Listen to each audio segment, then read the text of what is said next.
네, 오늘 우리가 함께 나눌 말씀은 창세기 11장 9절의 말씀입니다. 제가 한번 읽어보도록 하겠습니다. 그러므로 그 이름을 바벨이라 하니 이는 여호와께서 거기서 온 땅의 언어를 혼잡하게 하셨음이니라. 여호와께서 거기서 그들을 온 지면에 흩으셨더라. 아멘. 네. 자, 우리가 지지난 시간부터 이 성경 통독 프로그램을 우리가 시작을 했는데요. 여러분들 한번 기억을 더듬어서 다시 한번 좀 복습해 봤으면 좋겠습니다. 이 흐름을 우리가 놓지 않는 게도 굉장히 또 중요하죠. 우리가 창세기 1장부터 해가지고 이 창조에 대한 이야기를 우리가 함께 나누었습니다. 창조의 이야기를 통해서 하나님께서 우리를 어떠한 존재로 만드셨고 죄의 문제라고 하는 게 도대체 무엇인가 이제 이런 이야기를 제가 해드렸죠. 그래서 결국은 하나님의 형상으로 우리가 만들어졌지만 그런데 우리가 하나님과 같이 되고자 했다. 이제 여기에 이제 중요한 문제가 있다라고 하는 것이죠. 하나님께서 이 세상을 만들어 주시고 이렇게 디자인해 주신 대로 그 원리와 그 뜻에 따라서 우리가 살아가는 게 아니라 우리가 잘못된 길을 가기 시작했다라고 하는 것이죠. 그래서 그것이 마치 우리가 스스로 쌓아 올린 도시나 어떤 성과 같은 그러한 것으로 이제 표상이 된다라고 하는 말씀을 여러분 우리가 좀 나누었습니다. 그리고 지난 시간에 홍수 이야기는 성경에만 아니라 또 다양한 나라들에서 이 홍수 이야기를 갖고 있고 이 공통적으로 이제 나타나는 이야기라고 제가 말씀을 드렸습니다. 근데 그런 거 보면 이 홍수라고 하는 사건이 정말로 이 세상 가운데 이제 실제 했던 것이고 중요한 게 뭐라 그랬어요? 그 홍수의 의미가 뭐냐 이거죠. 홍수를 바라보는 그 메시지, 그 의미가 도대체 뭐냐라고 했을 때 이 물로 심판한다라고 하는 것은 창조 이전으로 돌리는 것이다. 하나님께서 창조를 취소하시는 것이다. 왜가 중요한 거죠. 왜 하나님께서 그렇게 힘들게 창조를 하셨는데 왜 창조를 취소하시려는가?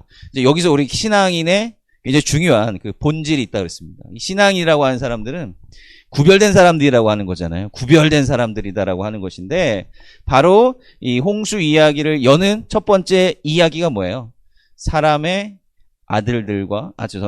아들들과 사람의 딸들이 함께 합쳐졌다라고 하는 거죠. 아벨이 죽은 이후에 하나님께서 셋이라고 하는 사람을 주셨고 셋의 자손들을 통해서 하나님의 이름을 알게 되었는데 이것이 가인의 자손들과 셋의 자손들이 대비가 되는 구조라고 제가 말씀을 드렸습니다.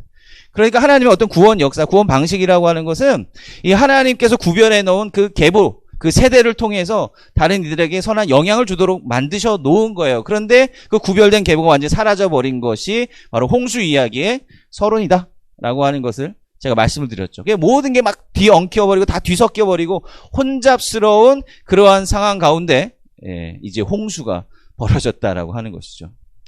근데 이제 홍수의 맨 마지막에서 하나님께서 무지개를 보여주시잖아요. 무지개가 무슨 표식이에요? 다시는 내가 물로 심판하지 않으시겠다. 그건 불로 심판하십니까? 이렇게 생각할 수도 있겠지만 근데 물로 심판하시지 않겠다라고 하는 건 뭐냐면 하나님의 이 창조 세계를 다시 취소하지 않으시겠다라고 하는 말씀인 거예요. 그러니까 어쨌든 간에 이 세상은 그냥 존속해 나간다라고 하는 거예요.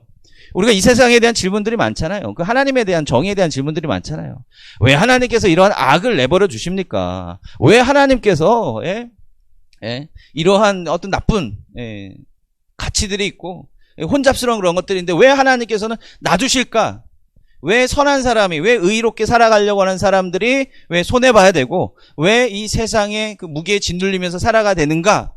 이런 질문들이 있지 않아요? 그죠? 마치 욥과 같은 그런 질문이죠.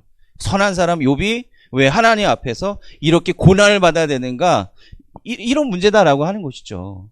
그런데 우리가 이 홍수 이야기의 원리에서 보면 우리의 역할이 조금 알아질 수 있어요. 깨달아질 수 있다.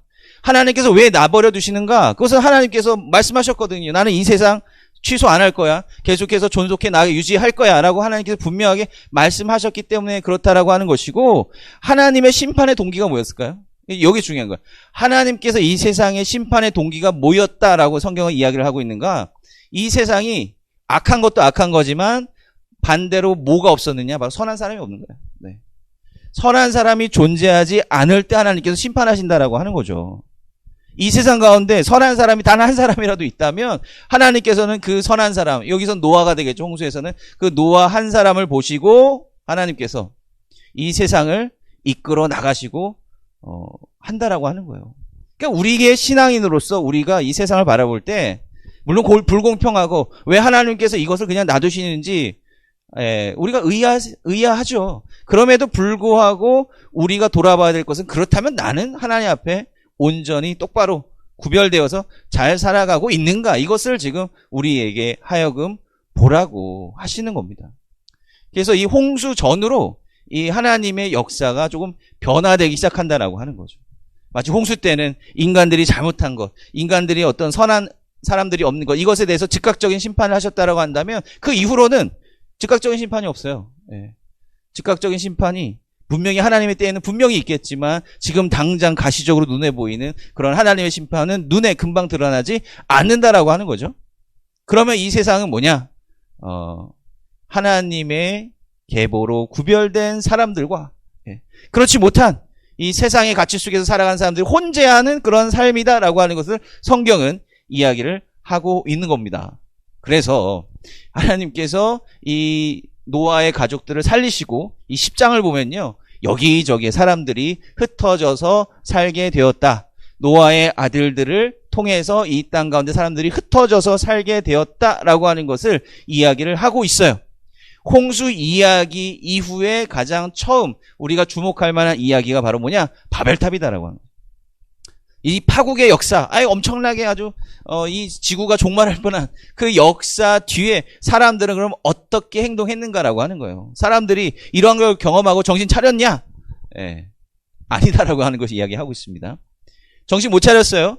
그럼 어떻게 정신 못 차리고 저들만의 또 세상을 만들어가고 있는가? 이제 여기에 대해서 성경은 바벨탑 사건을 통해서 이야기를 하고 있다라고 하는 겁니다.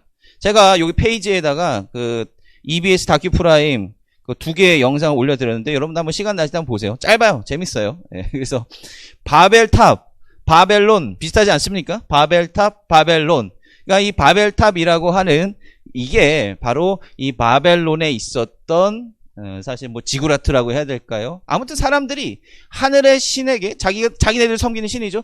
하늘의 신에게 제사하고 섬기기 위한 그 탑을 높게 쌓았는데 그 탑을 바라보면서 이 이야기를 하고 있다라고 하는 것이죠. 그러니까 성경은요. 성경의 역사가 있고요. 성경이 쓰여진 역사가 있잖아요. 그죠? 우리도 그런 거 아닙니까? 우리가 옛날부터 전해내려온 이야기가 있고 그 이야기가 글로 남은 그 때가 있잖아요. 사실 그때는 달라요. 그죠? 그런데 그 성경의 말을 글로 적을 때에는 당시 듣는 혹은 성경을 읽는 사람들로 하여금 이해가 좀 잘 돼야 될 거 아니에요. 그죠? 그래서 마치 이 바벨탑이라고 하는 것을 가지고 사람들한테 이제 이야기를 전달을 해주고 있는 거예요. 이게 뭐 이름이 진짜 바벨탑이었는지 아닌지 모르죠. 그러나 바로 이 바벨론에 세워져 있었던 아주 커다란 탑의 모습을 형상화하면서 이렇게 이야기를 전달해주고 있다라고 하는 겁니다. 그러면 사람들이 이 바벨탑 사건을 왜 일으켰고 그 하나님께서 또 이것을 통해서 우리에게 주는 교훈이 무엇인가 요거에 대해서 계속 이어서 우리가 좀 생각을 해봐야 된다라고 하는 거죠. 자, 11장 1절에 보면 언어가 본래 하나였대요. 언어가 본래 하나였다. 그런데 우리가 이 청년 시절에 이 외국어 때문에 얼마나 많은 스트레스입니까? 얼마나 많은 스트레스를 가지고 있어요. 이게 그 수능도 이제 끝난 지 얼마 안 됐는데 사실 왜 영어를 도대체 왜 이 공부를 해야 되는가? 사실 막상 졸업하고 뭐 취업하고 하다 보면 영어를 쓸 일이 사실 뭐 특정 직군을 제외하고는 사실 별로 없거든요. 우리는 왜 이런 스트레스를 받아가면서 이렇게 살아가고 있습니까? 차라리 이 모든 언어가 하나였다라고 한다면 얼마나 편한 세상이 되겠습니까? 그런데 하나님께서 이 언어를 흐트러 놓으신 거는 다 이유가 있다라고 하는 거예요. 자, 11장 1절에 보면 언어가 본래 하나였대요. 그냥 사람들 다 똑같았다라고 하는 것입니다. 그러니까 왜냐하면 우리가 이제 상식적으로 생각을 해봐도 인류의 역사가 시작이 되는데 한 곳에서 시작을 하는 거잖아요. 한 곳에서 노아의 가족들로부터 이제 출발을 하는 거지 않습니까? 그래서 뭐 본래 사람들은 아주 좁은 면적에서 살았고 그나마 이제 자기 살 땅을 찾아가지고 점점 흩어지게 되는 거잖아요. 그죠? 그렇기 때문에 이 사람이 지근거리에 가까이 있을 때는 이제 언어가 당연히 서로 통하였을 것이고 이 바벨탑 사건을 통하여서 사람들이 흩어졌을 때에는 당연히 멀리서 살아가면서 언어가 금세 달라지게 되었다. 이것을 우리가 생각해 볼 수가 있죠. 여러분들 이 땅에서 살아가는 때도 마찬가지예요. 지금의 우리가 사용하는 언어를 100년 전에 사람이 한다면 과연 알아들을 수 있었을까? 알아들을 수 있을까? 예, 제가 봤을 때 못 알아들을 겁니다. 네. 200년 전 더 그렇죠. 여러분들 인터넷 한번 나중에 찾아보시면 어떤 사람이 이제 그 글에 대한 연구를 많이 좀 하신 분인 것 같아요. 그게 진짜인지 아닌지 모르겠는데 어쨌든 간에 고려의 말이 이러했을 것이다. 뭐 신라의 말이 이러했을 것이다라고 해서 뭐 들어보면 몽골 말 비슷합니다. 아무튼 그래서 이렇게 유출을 해가지고 나름대로 발음도 이렇게 했는데 그걸 들어보면 완전히 다른 말 같아요. 이 땅에서 있음에도 불구하고 같은 땅을 공유하고 있음에도 불구하고 시간이 지나면 그 말 자체가 우리가 알아들을 수 없을 정도로 완전히 달라져 버렸다라고 하는 거죠. 그 지금 거리에 있는 북한의 말도 우리가 얼른 들으면 사실 이해가 잘 되지 않지 않습니까? 그죠? 동시대를 살아감에도 불구하고 그렇단 말입니다. 그러니까 언어라고 하는 것은 흩어지면 금세 완전히 바뀌어지게 된다라고 하는 것인데 언어가 가지고 있는 힘이 있죠. 자, 언어가 왜 중요합니까? 이거 굉장히 중요합니다. 언어가 왜 중요하죠? 소통하는 거잖아요. 예. 우리가 이 언어를 가지고 있어 다른 사람들과 소통하는 겁니다. 근데 다른 동물들도 소통해요? 네, 뭐 개미 같은 경우는 페로몬 신호로 이렇게 소통을 한다 그러고 나름대로 소통을 하죠. 그런데 이 사람의 언어라고 하는 게요. 굉장히 복잡해요. 예. 굉장히 복잡한 메커니즘을 통해서 굉장히 복잡한 메시지를 주고받을 수 있다. 뭐 동물들이 그 주고받는 신호가 뭐 얼마나 대단한 거겠어요. 뭐 야 저기 먹이 있으니까 절로 가야 돼. 저기 뭐가 있으니까 저기 쳐들어오고 있으니까 우리가 피해야 돼. 뭐 이 정도 아닐까요? 거의 생존에 필요한 그런 정도의 의사소통 개념이죠. 근데 우리는요 완전히 다르잖아요. 예, 우리는 지금 막 로켓도 막 쏘아 올리고 로켓도 쐈다가 다시 돌아오고 막 이러지 않습니까? 그런 복잡한 이 문명을 발전시키는데 굉장히 중요한 게 바로 언어다라고 하는 거죠. 언어가 우리의 언어는 모든 걸 다 표현할 수 있게끔 심지어 눈에 보이지 않는 것까지 표현할 수 있게끔 만들어졌다라고 하는 거예요. 하나님께서 우리를 하나님의 형상으로 만드셨다고 그랬잖아요. 그 하나님의 형상 가운데 굉장히 중요한 것 중에 하나가 뭐냐면 저는 바로 이 언어라고 생각을 합니다. 우리는 아주 복잡하고 추상적인 것까지 생각할 수 있는 그런 언어 능력을 우리는 가지고 있어요. 네. 그리고 그걸로 의사소통을 해가지고 복잡한 것까지 뭐 다 만들어내고 생각하고 상상하면서 이야기를 하고 있다라고 하는 것이죠. 그 아주 엄청난 그 언어를 가지고 우리는 도대체 뭘 하느냐라고 하는 거죠. 하나님께서 뭘 하시길 원하셨을까요? 자, 하나님께서 우리에게 말씀해 주신 것도 뭐예요? 바로 이 언어를 통해서 우리에게 전달해 주시잖아요. 언어는 하나님의 뜻을 사실은 알아가는 굉장히 중요한 도구입니다. 하나님의 뜻을 알고 깨닫고 그것을 전달할 수 있는 도구가 인간의 언어다라고 하는. 그래서 그 같은 언어를 가지고 하나님의 말씀을 듣고 가야 되는 건데 그러나 중요한 게 뭐냐면 인간들이 그러지 못했다라고 하는 거예요. 그 언어를 가지고 인간들이 함께 모여서 힘을 함께 집중하게 되는데 그 힘을 가지고 뭘 했느냐? 11장 2절부터 4절까지 보면 바벨탑을 짓기 시작했다라고 하는 거예요. 탑을 위로 쌓는다라고 하는 것이죠. 요즘 뭐 고층 건물 많지 않습니까? 그죠? 예, 굉장히 그 뭐 일반 아파트들도 뭐 40층, 50층 엄청나게 고층 건물을 쌓아 올라갑니다. 그 높다라고 하는 게 의미가 뭘까요? 높다라고 하는 의미. 그 아주 고층 아파트나 고층 빌딩에서 가장 좋은 곳을 뭐라고 하죠? 펜트하우스라고 하잖아요. 그 펜트하우스가 가장 위쪽에서 아주 넓게 공간을 튼 걸 펜트하우스라고 하지 않습니까? 저는 뭐 그런데 가보지 못해서 모르겠습니다만 가끔 TV나 이런 거에서 보면 거기 펜트하우스에 올라서 이 세상을 바라보면 다 세상이 자기 발 밑에 있는 거예요. 그죠? 예. 같이 모든 게 다 자기 것 같고. 그 다음에 그 펜트하우스라고 하는 곳에 올라가기 위해서 얼마나 많은 돈도 필요하고 힘도 필요합니까? 그 위에 올라가 있다라고 하는 것 자체가 지금 이 순간에도요, 권력의 수단이, 권력의 어떤 그 표시가 되고 있다라고 하는 거예요. 사람들은요, 자기의 힘을 가시게 하기 위해서 위로 올라가기를 원합니다. 왜 본능적으로 사람들은 위로 올라가기를 원할까요? 왜죠? 하나님께서 바로 하늘에 계시다. 신이 하늘에 계시다라고 하는 그 믿음을, 그 생각을 사람들이 가지고 있기 때문에. 그 위로 올라간다라고 하는 것은 우리가 하나님처럼 되고 싶다. 다시 반복이에요. 네. 그 홍수로 인해서 다 무너져버린 그런 것이 또 다시 여기서 재현되고 있다. 예. 선악과 먹어서 너가 하나님과 같이 될까 하노라. 이 말에 유혹이 넘어가지고 선악과를 먹어서 죄를 짓고 또 깨어나는데 이제 또 시작이에요. 또 시작이야. 예.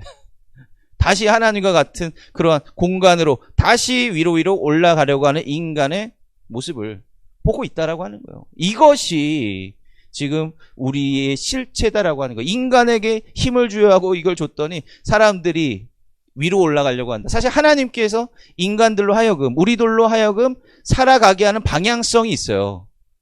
예, 수평이에요, 수평. 이 땅 가운데 여러분 수평으로 뻗어 나가야 된다라고. 위로 올라가는 게 아니라 수평으로 뻗어 나가서 우리가 구별된 사람들이 여기 저기 나가서 선한 영향을 끼쳐라라고 하는 것이죠. 예. 여러분들이 세상에 나가서 살아가는 거 굉장히 중요합니다. 여러분들이 세상에 나가서 여러분들 나름대로 역할을 하는 것이 굉장히 중요해요. 왜? 그것이 우리의 본분이니까. 이 세상에 자꾸 여기 나가서 우리가 하나님 앞에 바로 설 때 사람들이 영향을 받는다. 그게 복의 통로가 되는 길이다라고 하는 것이죠. 하나님께서는 이 백성들에게 수평 방향으로 퍼져 나가기를 원하시는데 사람들은 우리 하늘로 올라가야겠다라고 하면서 자신들의 언어적인 능력과 이 기술, 이 벽돌 쌓고 하는 거 인간의 문명 아닙니까? 기술을 쌓고 올라간다라고 하는 것이죠. 예. 요즘 우리의 기술들을 보면 얼마나 대단합니까? 예. 정말 대단하죠. 이제는 뭐 인간을 거의 뭐 복제하는 수준까지 했는지 안 했는지 모르겠지만 어쨌든 간에 가능한 수준까지 올라갔다 그러잖아요. 그죠? 사람들은 점점 더 그 기술을 발전시켜서 하나님의 어떤 고유 권한이라고 생각되었던 그것을 이제 가지려고 하는 그런 욕망을 가지기 시작했다라고 하는 거예요. 우리의 삶의 목적이 도대체 뭡니까? 여러분들 삶의 목적이 있습니다. 여러분들 나름대로 뭐 직장생활 하시는 분들도 있고 뭐 공부하시는 분들도 있고 그런데 여러분들 삶의 목적이 도대체 뭐냐라고 하는 거예요. 우리의 삶의 목적이 하늘 높이 탑을 쌓기 위한 것인가 아니면 하나님께서 말씀하시는 곳으로 나아가서 우리가 어떤 역할을 하든지 간에 그렇게 쓰임을 받기 위한 것인가. 사실 이거는 굉장히 큰 차이가 있습니다. 같은 건데 같은 일을 하더라도 우리가 하늘로 올라가는 목적을 가지고 있느냐 아니면 수평으로 나아가려고 하는 목적을 갖고 있느냐 요거에 따라서 우리 삶의 모습은 달라질 수 있다라고 하는 거예요. 네.